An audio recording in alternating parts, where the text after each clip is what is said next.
जब गुप्त साम्राज्य का पतन हुआ तो भारत एक बार फिर से छोटे छोटे राज्यों में बिखर गया था। हर तरफ उथल-पुथल थी।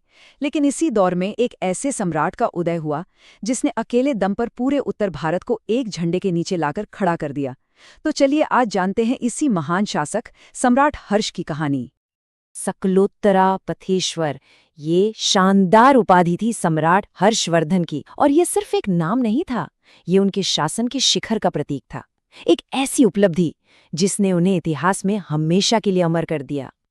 लेकिन इस जबरदस्त कहानी की शुरुआत किसी बड़ी जीत से नहीं हुई थी, बल्कि इसकी शुरुआत हुई थी त्रासदियों के एक ऐसे क्रूर सिलसिले से जिसकी कोई कल्पना भी नहीं कर सकता। यही सवाल तो इस पूरी कहानी की जड़ है कि आखिर कैसे एक युवा राजकुमार अपनी ही परिवार की राख से उठकर इतना महान सम्राट बना।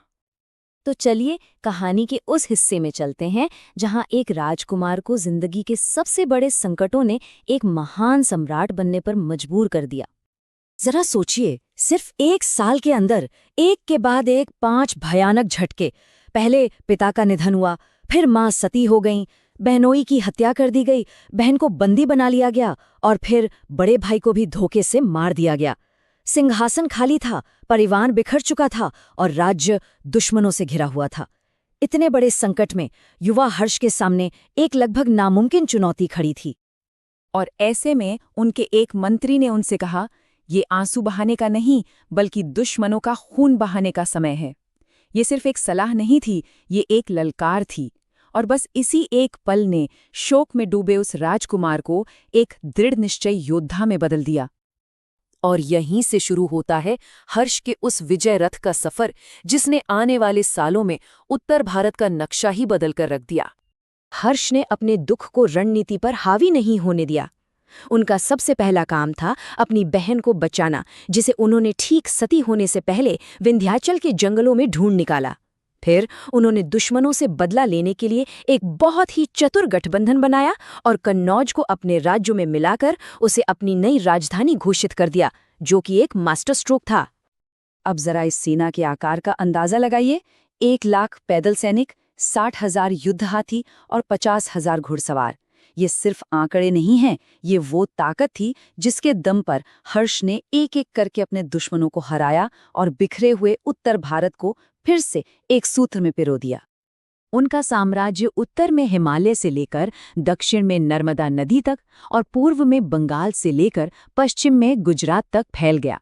मतलब सही मायनों में उन्होंने सकलोत्तरापथेश्वर की उपाधि को सार्थक कर दिखाया। लेकिन क्या उनकी जीत का सफर हमेशा बेरोक-टोक चला? नहीं।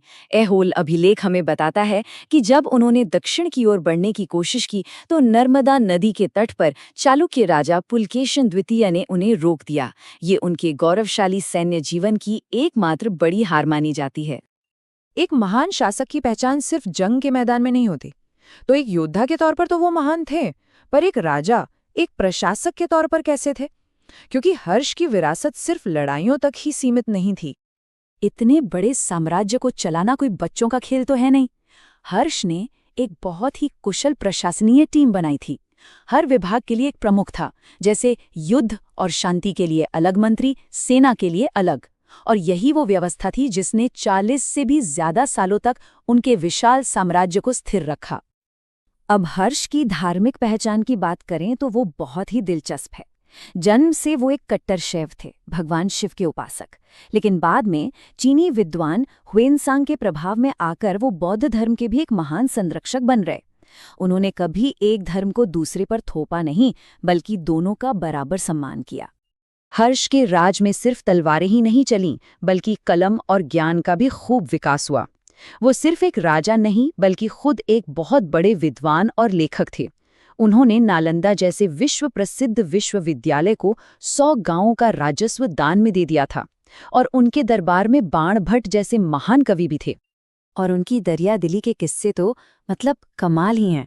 सोचिए, हर 5 साल में प्रयाग में एक बहुत बड़ी सभा होती थी, जहां वो अपने खजाने में जो कुछ भी होता था, सोना, चांदी, कपड़े, सब कुछ विद्वानों और गरीबों में दान कर देते थे। ये उनकी उदारता का चरम था। लेकिन जितनी शानदार हर्ष की जिंदगी थी, उनकी मौत के बाद की कहानी उतनी ही उलझी हुई है। तो चलिए अब उनकी विरासत से जुड़े कुछ अहम और विवादास्पद सवालों पर एक नज़र डालते हैं। तो सवाल ये उठता है कि इतना बड़ा, इतना मजबूत साम्राज्य उनके जाते ही ताश के पत्तों की तरह कैसे बिखर गया? इसके पीछे कई वजह थी। एक तो उनका कोई ताकतवर उत्तराधिकारी नहीं था। दूसरा, उनकी जबरदस्त दानवीरता ने शायद शाही खजाने को कमजोर कर दिया था। और उस दौर में व्यापार में भी गिरावट आ रही थी। अक्सर हर्ष को अंतिम महान हिंदू सम्राट कहा जाता है, पर क्या ये सच है? देखिए, इतिहासकार इस पर बहस करते हैं। पहली बात, वो सिर्फ हिंदू शासक नहीं थे, वो बौद्ध धर्म के भी बड़े संरक्षक थे। दूसरी बात, उनका साम्राज्य बहुत बड़ा था, पर पूरे भारत में नहीं फैला था। और सबसे जरूरी, उनके बाद भी भारत में राजपूत, विजयनगर और मराठा जैसे कई महान हिंदू साम्राज्य हुए। तो ये उपाधि थोड़ी जटिल है। तो आखिर में हम सम्राट हर्ष को कैसे याद रखें? एक ऐसे योद्धा के रूप में जो त्रासदी से उठकर एक साम्राज्य बनाता है, एक ऐसे विद्वान राजा के रूप में जो कला और ज्ञान को संरक्षण देता है, या फिर एक ऐसे राजा के रूप में जिसकी महान उदारता ही शायद उसके साम्राज्य के पतन का एक कारण बनी? उनकी कहानी हमें चलिए आज इतिहास के पन्नों को पलटते हैं और चलते हैं मध्यकालीन भारत में। बात है लगभग 800 ईस्वी की, जब एक बड़ी शक्ति के पतन के बाद खाली हुई जगह को भरने के लिए 3 महान साम्राज्य सामने आए। ये कहानी है एक ऐसे महासंघर्ष की जिसने उत्तर भारत का नक्शा ही हमेशा हमेशा के लिए बदल दिया। अब सवाल ये उठता है कि आखिर वो कौन सा एक शहर था जिसके लिए 3 महाशक्तियां 200 साल तक लड़ती रहीं? ऐसा क्या था उसमें? ये भारतीय इतिहास की सबसे दिलचस्प और लंबी चलने वाली लड़ाइयों में से एक है। तो आइए इस ऐतिहासिक गुत्थी को सुलझाते हैं। इस पूरी कहानी के केंद्र में वो इनाम जिसके लिए सब कुछ दांव पर लगा था, वो था कन्नौज शहर। अच्छा, तो कन्नौज में ऐसा क्या खास था? देखिए, कन्नौज सिर्फ एक शहर नहीं था, ये उस दौर में ताकत का सबसे बड़ा सिंबल था। ये ठीक गंगा घाटी के दिल में बसा था, जहां खेती भी खूब होती थी और व्यापार के सारे रास्ते भी वहीं से गुजरते थे। मतलब सीधा सा था, जिसका कन्नौज पर कब्जा, समझो पूरे उत्तर भारत पर उसका राज। ये उस युग का सत्ता का नया केंद्र बन चुका था। तो इस बेशकीमती इनाम को हासिल करने के लिए मैदान में कौन कौन उतरा था? चलिए मिलते हैं उन 3 शक्तिशाली राजवंशों से जो इस जंग में शामिल हुए। तो देखिए, मैदान में 3 बड़े खिलाड़ी थे। पूरब से थे पाल, जो बौद्ध धर्म के बहुत बड़े संरक्षक थे और जिनका व्यापार दूर दूर तक फैला था। पश्चिम से थे गुर्जर प्रतिहार, जिनकी घुड़सवार सेना का पूरे भारत में डंका बजता था। और दक्षिण से दक्कन के पठार से आ रहे थे राष्ट्रकूट, एक ऐसी महाशक्ति जो पहले से ही उस इलाके में लंबे समय से शासन कर रही थी। तो अब जब इनाम तय हो चुका है और खिलाड़ी भी मैदान में हैं, तो चलिए इस महामुकाबले की शुरुआत करते हैं। ये वर्चस्व की लड़ाई पूरे 200 सालों तक चली।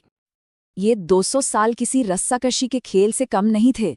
देखिए, 8वीं सदी के आखिर में पाल राजा धर्मपाल ने मौका देखकर कन्नौज पर कब्जा कर लिया, पर यह जीत ज्यादा दिन टिकी नहीं। 9वीं सदी शुरू होते ही प्रतिहार राजा नागभट्ट द्वितीय ने जोरदार वापसी की और पालों को बाहर कर दिया। फिर आया प्रतिहारों का सुनहरा दौर। महान राजा भोज ने 836 ईस्वी में कन्नौज को जीता और लगभग 100 साल तक उसे अपनी राजधानी बनाए रखा। सब शांत लग रहा था, है ना? लेकिन तभी दक्षिण से राष्ट्रकूटों ने पूरा खेल बदल दिया। पहले 915 में इंद्र तृतीय और फिर 963 में कृष्ण तृतीय ने कन्नौज पर इतने भयानक हमले किए कि प्रतिहार साम्राज्य की कमर ही टूट गई। लेकिन रुकिए, ये कहानी सिर्फ लड़ाई झगड़े की नहीं है। एक तरफ जहां ये साम्राज्य एक दूसरे का खून बहा रहे थे, वहीं दूसरी तरफ ये कला, ज्ञान और संस्कृति की ऐसी शानदार विरासत भी बना रहे थे जो आज भी जिंदा है। पालों की बात करें तो उनका काम वाकई कमाल का था। वो बौद्ध धर्म के बहुत बड़े समर्थक थे। उन्होंने सिर्फ मशहूर नालंदा यूनिवर्सिटी को नई जान नहीं दी, बल्कि विक्रमशिला जैसी नई यूनिवर्सिटी भी बना डाली। और बात सिर्फ ज्ञान तक ही नहीं रुकी। उन्होंने साउथ ईस्ट एशिया के साथ इतने जबरदस्त व्यापारिक और सांस्कृतिक रिश्ते बनाए कि बंगाल उस जमाने में दौलत और समृद्धि का गढ़ बन गया था। वहीं दूसरी तरफ थे प्रतिहार। हाँ, वो अपनी जबरदस्त घुड़सवार सेना के लिए जाने जाते थे, पर वो सिर्फ योद्धा नहीं थे, वो कला और साहित्य के भी बड़े कद्रदान थे। और सबसे बड़ी बात, उन्होंने एक पुल का काम किया जिससे भारत का ज्ञान, जैसे कि गणित और दवाइयाँ, अरब की दुनिया तक पहुंचा। और फिर आते हैं राष्ट्रकूट। इनकी विरासत तो बिल्कुल अलग और शानदार है। सोचिए वो कितने सहिष्णु थे। उन्होंने हिंदू, जैन धर्मों को बढ़ावा दिया और मुस्लिम व्यापारियों को इस्लाम का प्रचार करने की आज़ादी भी दी। उन्होंने एलोरा में चट्टान को काटकर कैलाश मंदिर जैसा अजूबा बना दिया और 200 साल से भी ज्यादा समय तक उन्होंने उत्तर और दक्षिण भारत के बीच एक सांस्कृतिक पुल का काम किया। तो 200 साल की इस जबरदस्त लड़ाई और इतने शानदार निर्माण के बाद आखिर हुआ क्या? कौन जीता ये जंग? अंतिम विजेता कौन था? इसका जवाब सच कहें तो इस एक लाइन में छिपा है। इस लंबी लड़ाई ने किसी को विजेता नहीं बनाया, बल्कि इसने तीनों ताकतों को अंदर से इतना खोखला कर दिया कि उत्तर भारत में राजनीतिक बिखराव शुरू हो गया। तो ये अंत हुआ कैसे? ये एक झटके में नहीं हुआ, बल्कि एक एक करके हुआ, जैसे डोमिनो गिरते हैं। सबसे पहले 200 साल की लगातार लड़ाई ने इन तीनों साम्राज्यों का खजाना और सेना सब कुछ खत्म कर दिया। दूसरा, जब सारी ताकत बाहर लड़ने में लगी थी तो अंदर बगावतें होने लगी और केंद्रीय सत्ता कमजोर पड़ गई।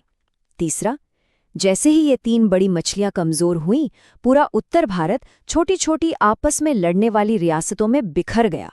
और आखिरी कदम, इस बिखराव ने बाहरी हमलावरों जैसे महमूद गजनवी के लिए दरवाजे पूरी तरह खोल दिए। तो सार ये है कि कन्नौज की इस महान लड़ाई में कोई भी असली विजेता नहीं था। ये एक ऐसी लड़ाई थी जो इतनी महंगी साबित हुई कि इसमें शामिल सभी का पतन हो गया, और इस एक संघर्ष ने भारतीय इतिहास का रुख हमेशा के लिए मोड़ दिया। और ये पूरी कहानी हमें एक बहुत बड़े सवाल के साथ छोड़ जाती है। जरा सोचिए, अगर इन तीन महान ताकतों ने अपनी महत्वाकांक्षा को किनारे रखकर एक दूसरे से